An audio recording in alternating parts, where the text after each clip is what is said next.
The sharp clang of plates and the sizzling scent of grilled shrimp filled the air as Alina balanced a tray above her shoulder. Table 5 wanted extra napkins. Table 9 had spilled their soda, again. And the party of 6 that just walked in? Her family. Her heart thudded once, hard. She froze just a second too long near the bar. Breathe, Alina, she told herself. Shoulders back. Chin up. It wasn't the first time they'd shown up unannounced, but it was the first time they'd done it after years of not inviting her to anything. She recognized her mom's favorite gold clutch, the one that always matched her earrings. Her dad was already 2 glasses deep, laughing louder than anyone else in the restaurant. And then there was her older brother, Dane. Dressed sharp, eyes flicking around the room like he owned it. Her apron was stained from the sauce spill earlier. Her sneakers were tired. Her hair was up in a messy bun because she didn't have time to fix it between double shifts. But she still walked over with the same grace she always did, quiet but firm. "Hi," she said, forcing the warmth into her voice. "Welcome to Maria's. Can I get you started with some drinks?" Dane smirked, leaning back in his chair, arms crossed. "Still a waitress, huh?" Her mother didn't look up. Her father blinked slowly at her, as if seeing someone he'd passed by on the street. Dane nudged his wife beside him and chuckled. "I told you she'd still be scraping plates. You owe me $20. Alina blinked but didn't flinch. Not even a twitch in her smile. "I'll grab you a drink list," she said softly, turning before the heat behind her eyes could boil over.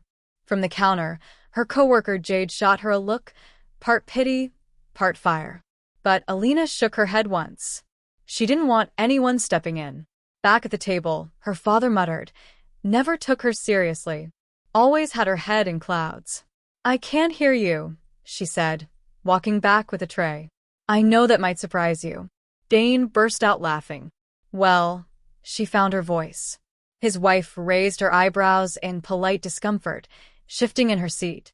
She hadn't expected this energy. Alina leaned down slightly to pour water. "It's funny," she said quietly, almost conversationally. "You know, most people come here and treat the staff with some respect, especially when they're guests." Her mom finally looked up. "Don't start a scene, Alina. You always make things awkward." "No scene." Alina's eyes locked on hers. "Just hospitality." Before she could walk away, the kitchen doors swung open.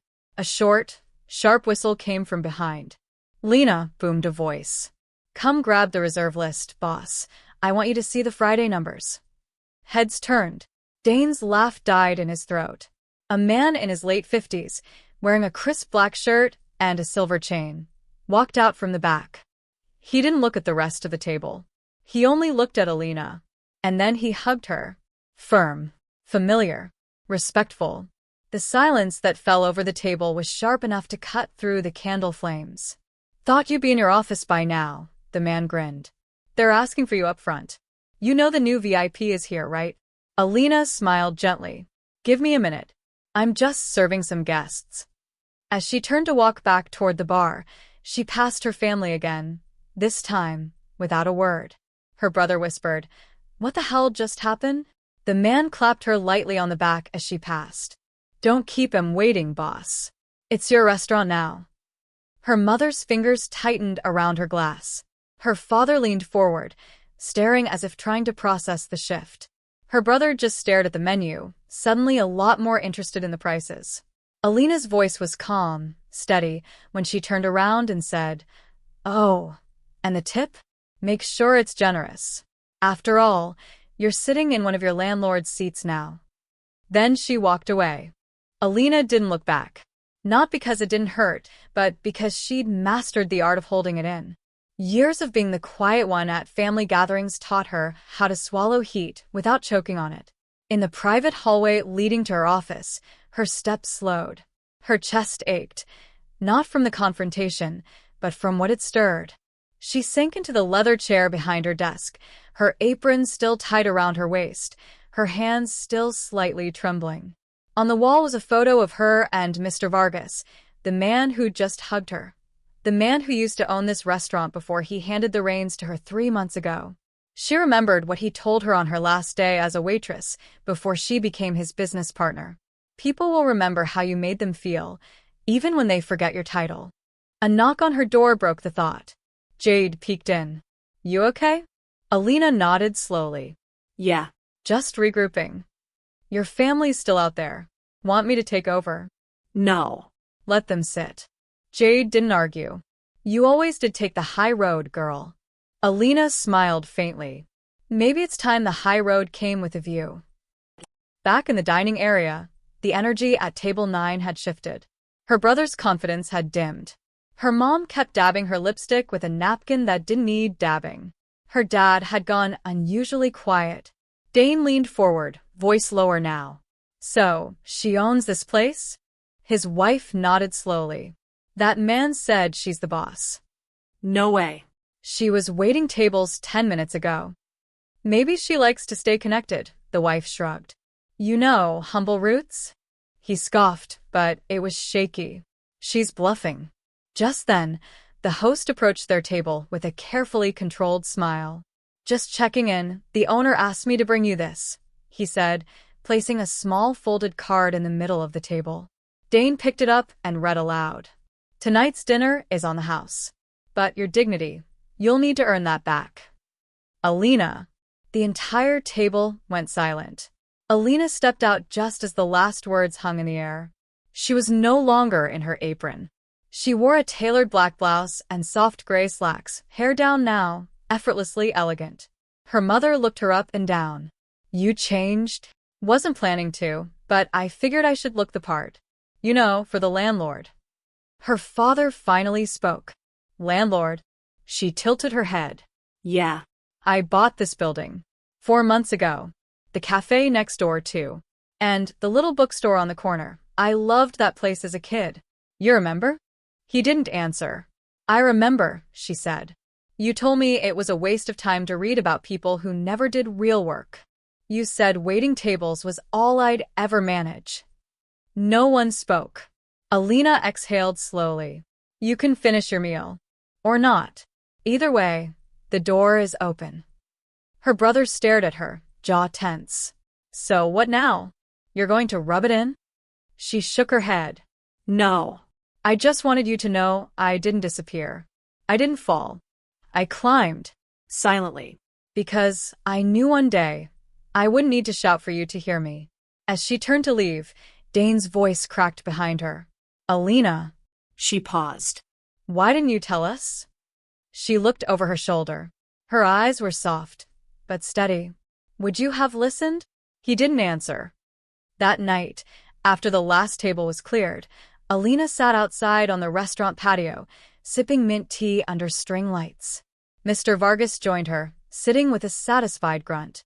So, you told them? More like, they found out. Good, he said, nodding. But don't let it change you. She looked at him. I won't. But it did free me. Kindness always does, he said with a knowing smile. Especially when it's stronger than pride. She didn't cry, but her eyes stung. Because for the first time in her life, she hadn't just stood her ground. She had owned it. Alina sat with her tea until the string lights overhead flickered against the wind. The patio had emptied. Laughter and clinking forks were replaced with a gentle hush, like the calm that only came after a storm had passed, or maybe right before the next one. She stared out at the city beyond the hedges. Somewhere out there, people were still underestimating someone like her. Somewhere, families like hers still saw silence as weakness and service jobs as failure. But inside, Jade was locking up. And Mr. Vargas, retired now, but still sharp, leaned against the doorframe watching her. You should get some sleep, boss, he said. It's late. She turned to him. You ever wonder if people can change? He chuckled. Every day. I ran this place for 32 years. I've seen the cruelest customers soften with a smile. And I've seen families, he hesitated. I've seen families miss out on diamonds because they were too busy praising glass. She smiled faintly. You think mine will ever come around? Vargas walked over and gently placed his hand on her shoulder. Maybe. But don't wait for that. Build anyway. Love anyway. But don't wait. Alina nodded. I won't. The next morning, she returned to the restaurant early, even though she didn't need to. Her staff always joked she worked harder now than she did before she was the owner. But truth was, she liked being part of the rhythm. She liked setting the tables before the first guest arrived. She liked greeting the baker when she dropped off the croissants. She liked watching the sun flood the dining room through the east windows, right over booth 12, the one she used to hide near when things got too hard. As she was checking invoices in the office, her phone buzzed. One new voicemail. She played it. Dane's voice. Hey, I know you probably don't want to hear from me, but I was thinking about what you said. and I didn't know. I really didn't. We were hard on you. I was hard on you. I just thought if someone isn't making noise, they aren't making progress. I guess I was wrong. Call me if you want. Or don't. She stared at her phone for a long moment. She didn't delete it, but she didn't call back either. Later that week, her mom showed up. Not during dinner rush, not dressed to impress, just quietly, in the mid-afternoon lull, when sunlight made the place feel soft and the smell of bread was warm in the air. She stood at the entrance awkwardly, like a stranger waiting for someone else to show up. Alina came out from the back slowly, wiping her hands on a towel. You want a table? Her mother shook her head. I just came to see the place. Alina nodded. Well, You're seeing it. Silence. Her mother's eyes wandered the room. It's beautiful. Thank you. You always did like places like this. Quiet. Neat. I liked being around people. I liked listening. Watching. Didn't always need the spotlight. Her mother nodded. Your father's embarrassed. Won't admit it. But I can see it. Alina raised a brow. Embarrassed of what? That I proved him wrong? Or that I didn't invite him to the top? There was no bite in her tone, just truth. Her mother exhaled shakily. Maybe both. More silence. Alina didn't fill it. Then, I brought you something, her mother said, pulling out a small, worn envelope. Alina took it. Inside was a photo of very young Alina, no more than 7, standing in front of a make-believe counter with cups and plastic plates. Her eyes wide, her hands pretending to serve. In the corner, scribbled in faded pencil, Alina's cafe, someday. Her chest tightened. You kept this. I found it last week. Stuffed in an old album. Alina traced the edge of the photo with her thumb. I used to think you were pretending, her mother said. But maybe you were always practicing. Alina met her eyes. Why did it take success for you to see me? Her mother looked down. Because I didn't know how to love what I didn't understand. The words hit like soft thunder, quiet, but shaking something loose. Alina folded the photo carefully and slid it into her pocket. You want to stay for lunch? She asked gently. Her mother nodded. I'd like that. That afternoon, Alina sat with her mother at a quiet booth near the window. They shared soup and sandwiches and memories, some painful, some warm, all real. It didn't fix everything, but it cracked open a space where something new could grow. Not revenge, not payback, but something harder, reconciliation. And Alina, for the first time in a long while, didn't feel like the girl left out of the family photo. She felt like the frame they had forgotten to look in. A week passed. Alina moved through her days with quiet rhythm, morning prep, supplier calls, menu tastings, staff check-ins. But under it all, there was something new humming beneath the surface. Not rage. Not grief. clarity. She no longer needed to prove anything. And maybe that was the biggest shift of all.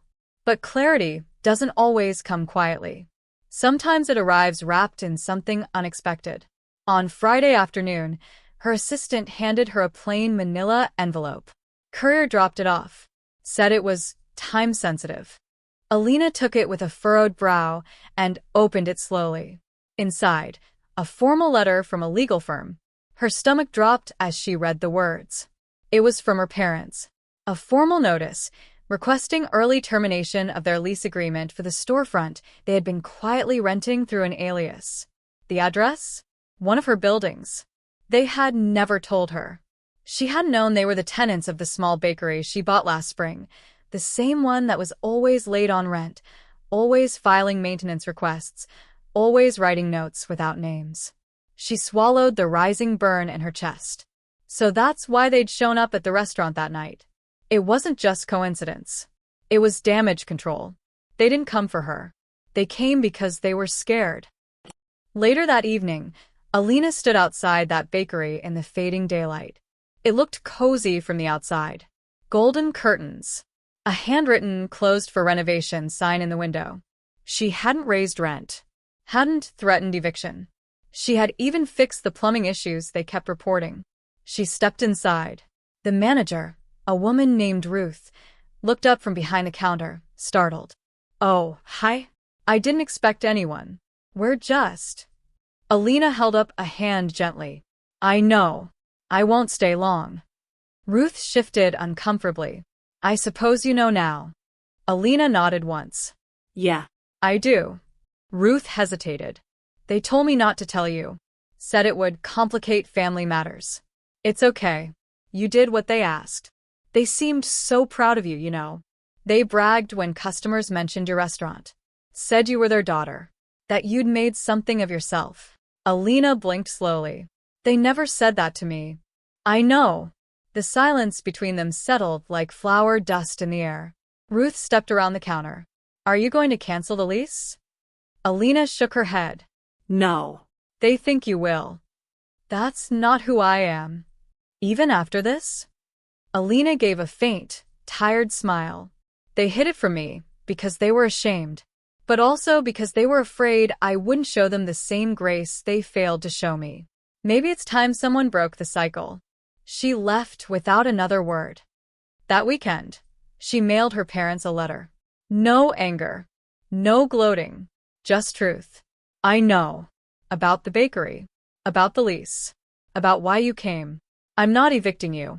I'm not raising the rent. But I'm also not pretending this didn't hurt.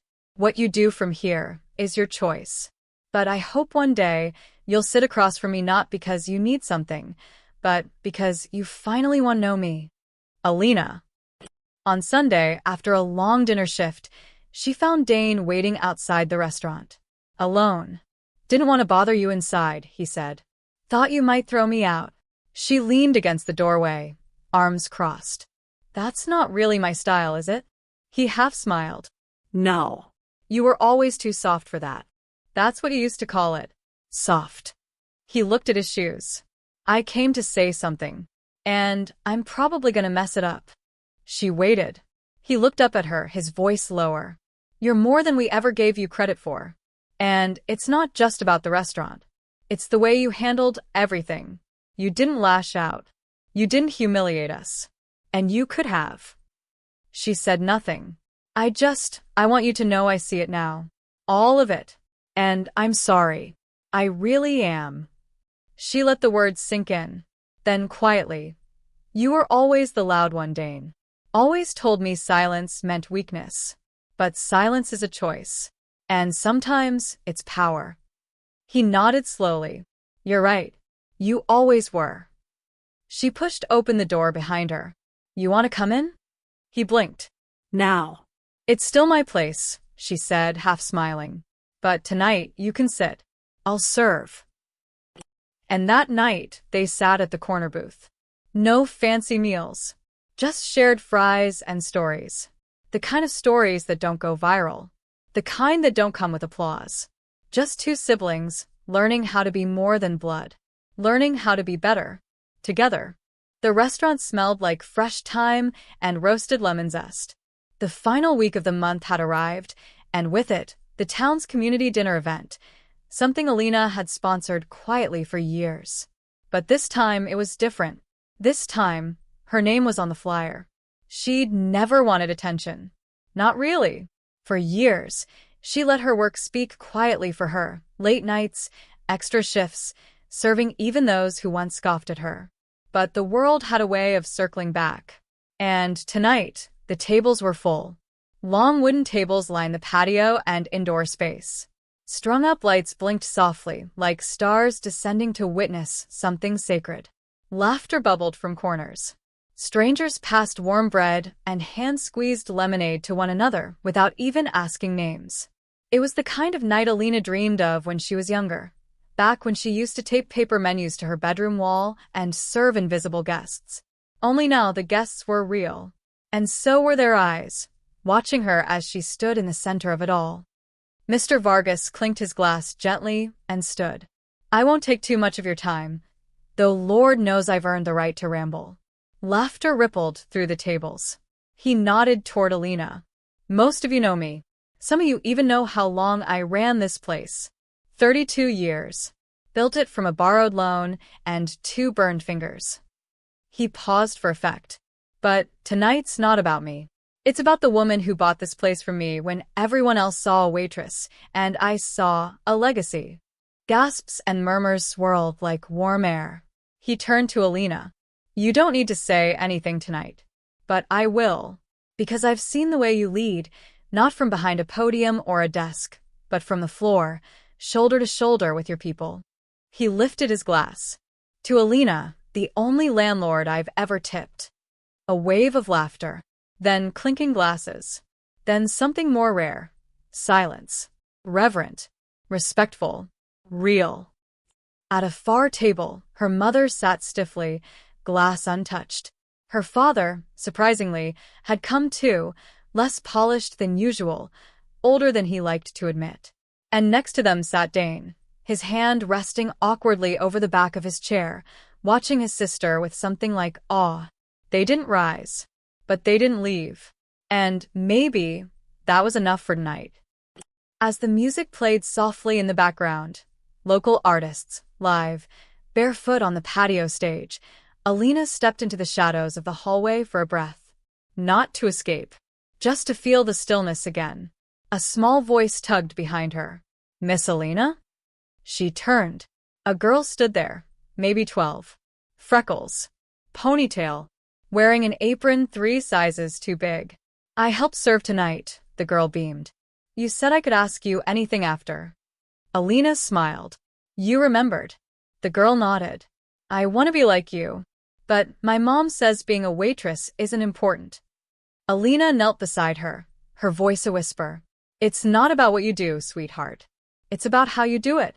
You serve with heart, with grace, and the world notices. Even when it doesn't clap. Even when it laughs first. The girl's eyes lit up. So, it's okay if they laugh? Alina nodded. It's more than okay. Because one day, you'll be too busy building to hear them. Later that evening, with the sun fully gone and the sky wrapped in navy and stars, Alina stood again at the center of her world. The guests were almost done eating. Some were dancing. Others were storytelling over melted dessert. But she saw her family sitting there, quiet, reserved, and yet different. And she knew it was time. She picked up the mic. Not to shame, not to reclaim, but to speak.